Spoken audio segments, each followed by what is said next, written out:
Hola, buenas tardes, amados y amadas en Jesucristo. En esta hora quería, hacer esta breve reflexión de unos versículos que se encuentran en la palabra de Dios y que nos hablan sobre el propósito por el cual Dios nos salvó, por el cual Dios quiso a bien que tú y yo y muchos otros formáramos parte de su pueblo, redimido por la sangre de nuestro Señor Jesucristo. Y bien, hay muchos textos y podemos pensar en predicaciones o en lecturas de la palabra de Dios en la cual hemos descubierto o hemos redescubierto o hemos recordado propósitos o sentido por el cual Dios nos escogió, ¿no? ¿Qué sentido tiene, ¿no? Que te escogiera a ti o a mí y no a otros. Bueno, el sentido principal es porque a Dios así le plació. No nos escogió por ninguna obra de justicia, no nos escogió porque nosotros fuéramos especiales, más que otras personas, no nos escogió porque Él sabía desde un principio que nosotros íbamos a decir que sí. No, Él nos escogió, como dice Pablo a los Efesios, desde antes de la fundación del mundo, en amor. Pero a veces confundimos y pensamos, fíjate que Dios nos amó tanto que nos escogió. Si fuera así, Dios sería injusto, porque ¿por qué nos escogió a nosotros y a otros seres humanos no? ¿Por qué nosotros tenemos seguridad de que vamos a ir al reino de Dios un día cuando este cuerpo perezca y otros seres humanos van a ir a un destino de condenación eterna? No sería justo, ¿no? Pero es que no es un tema de justicia, la elección es un tema de soberanía de Dios. Es un tema de el amor de Dios intertrinitario. Antes de que el ser humano fuera creado, Dios ya era amor. Ya tenía una comunión perfecta en esa unión de tres personas, un solo Dios, por supuesto, pero tres personas, la persona de Dios Padre, la persona de Dios Hijo, siempre, siempre ha sido Hijo, y la persona del Espíritu Santo. Y en esa relación intertrinitaria, amorosa, perfecta, es decir, con un amor ágape, con un amor puro, con un amor entrañable, en ese amor dice el autor, que en este caso es Pablo, el autor de Efesios, dice en el capítulo 1 que Dios nos escogió en amor. Y ese amor se expresó en lo que dice Juan 3:16. De tal manera amó Dios al mundo que dio a su Hijo, para que todo aquel que en Él creyere no se pierda, mas tenga vida eterna. Es decir, dio oportunidad a seres humanos de todo el mundo para que todo aquel que en Él creyere no se pierda, mas tenga vida eterna. Pero, ¿cómo íbamos a creer si estábamos muertos en delitos y en pecados?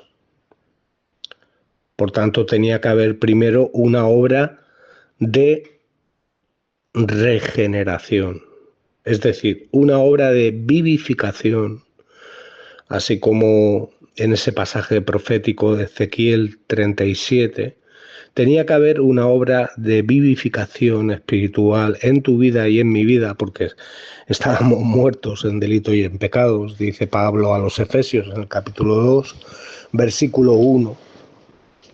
Tenía que haber esa obra de nacer de nuevo. Y cuando nacemos, Dios implanta esa fe salvífica. Y no sabemos si es una obra conjunta, la regeneración y la fe, o si primero va la fe o si primero va la regeneración. A la luz de la palabra, yo creo que primero va la regeneración. Primero va la resurrección de los muertos, de aquellos que estábamos muertos en delitos y en pecados. Y de igual manera, como nos dice Juan en el capítulo 11, ¿no?, hablando sobre la resurrección de Lázaro, de la misma manera Dios nos vivifica espiritualmente y luego implanta la fe salvífica. Esa fe que dice Judas que ha sido dada una vez a los santos. No dice que ha sido dada a todo el mundo, no. Ha sido dada exclusiva y únicamente a los santos y a aquellos que van a ser santos un día, aquellos que ha escogido Dios. Por tanto, el sacrificio de Cristo es perfecto, es una obra completa. Qué triste sería que si Cristo murió por todo el mundo, no todo el mundo se salvara, ¿no? Como dicen los universalistas, ¿no?, que todo el mundo se va a salvar. No. Jesucristo fue el que más habló. Fue la persona que más habló sobre un destino de condenación y un destino de salvación. Sobre un reino de los cielos y un infierno. Entonces, ante esto, podríamos pensar qué es lo más importante que puede hacer un hijo de Dios en esa deuda de amor impagable. Pero bueno, queremos mostrarle, ¿no?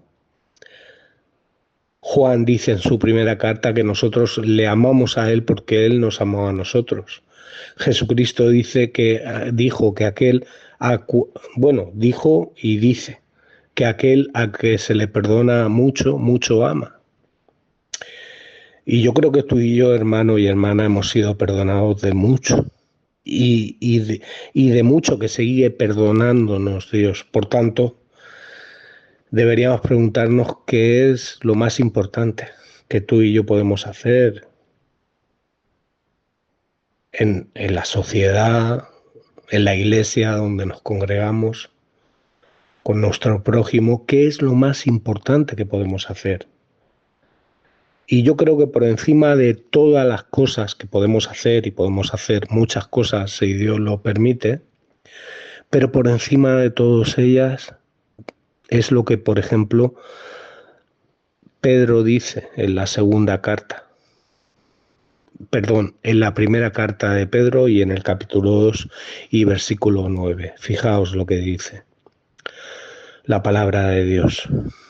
Dice más: vosotros sois linaje escogido, real sacerdocio, nación santa, pueblo adquirido por Dios. Fijaos, 4 declaraciones de posición que tenemos por medio de la fe en nuestro Señor Jesucristo.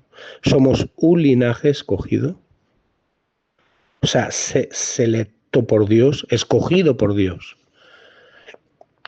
O sea, si nosotros cuando escogemos algo procuramos escoger lo que más queremos o lo que más nos gusta o lo que más vale, en este caso Dios nos escogió a nosotros que no valíamos absolutamente nada delante de Dios, ¿eh? Esto contradice el mensaje de, tú vales mucho, fíjate si vales que Dios dio su vida por ti. No, nosotros no valíamos nada. Nosotros todos nos descarriamos, dice Isaías, como cada cual por su camino, ¿no? Como ovejas descarriadas, ¿no? Entonces, estas 4 declaraciones que dice Pedro de que somos un linaje escogido, un real sacerdocio, jolín. ¿Tú has pensado esto? O sea, somos de la familia real, pero no de cualquier familia real. Somos de la familia real de Dios, del creador de todas las cosas.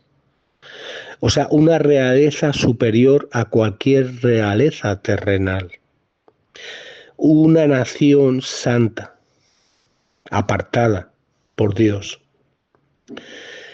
Un pueblo comprado por esa sangre preciosa que nuestro Señor Jesucristo derramó. Y fijaos, Pedro podía haber dicho muchas cosas, que luego, pues en otros textos, por ejemplo, dice propósitos, o que hay otros autores de la palabra inspirados por Dios que dicen otros propósitos.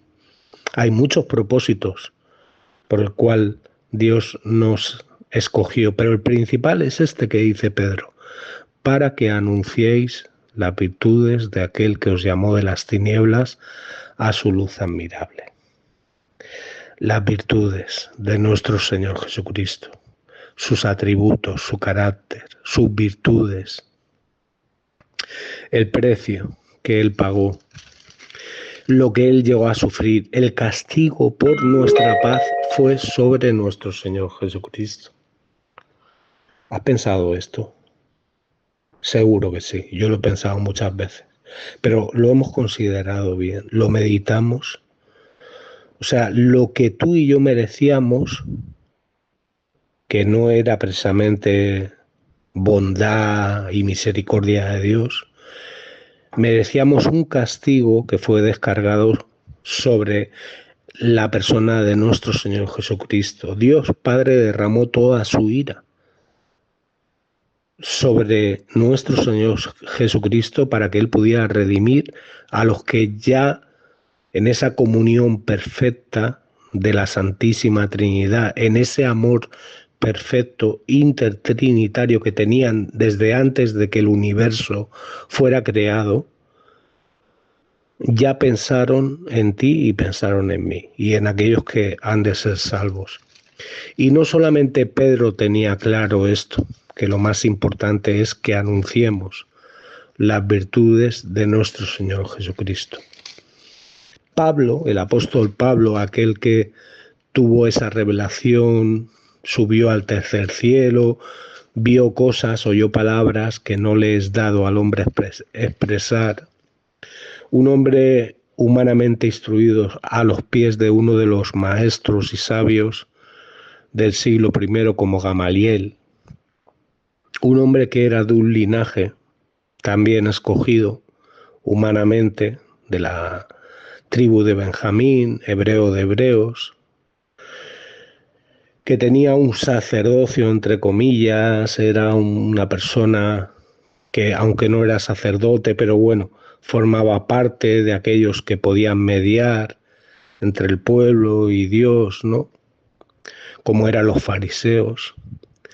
Este hombre, cuando llega al conocimiento de Jesucristo y escribe la primera carta a los Corintios, en el capítulo 2, dice así que hermanos, cuando fui para anunciaros el testimonio de Dios, no fui con excelencia de palabras o de sabiduría. Fíjate, él se despojó también ante los corintios de su sabiduría, de su conocimiento humano,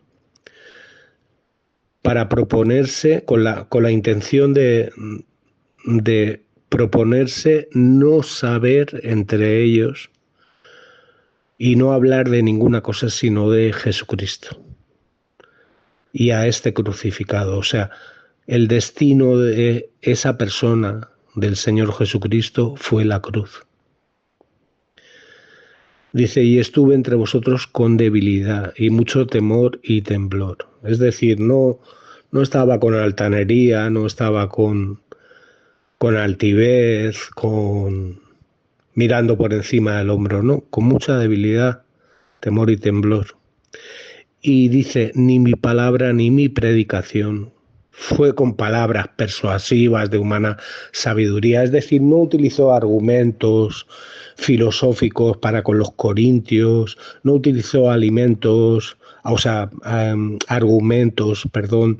de la ciencia, de la medicina, no utilizó argumentos de la experiencia, del conocimiento, del Antiguo Testamento, no. Dice que su palabra y su predicación fue con demostración del Espíritu y de poder. Y aquí los pentecostales y la gente que, ¿verdad?, carismática, que no estoy en contra de ellos, yo creo en la vigencia de los dones del Espíritu Santo, ¿no? Y en su soberanía Él puede hacer lo que quiera a través de un hijo suyo o de una hija, como quiera y donde quiera, ¿no? Pero fijaos, esa demostración del Espíritu y de poder no era de que Él pues, se pusiera a hacer milagros, que Dios hizo milagros a través de Pablo, por supuesto, ¿no?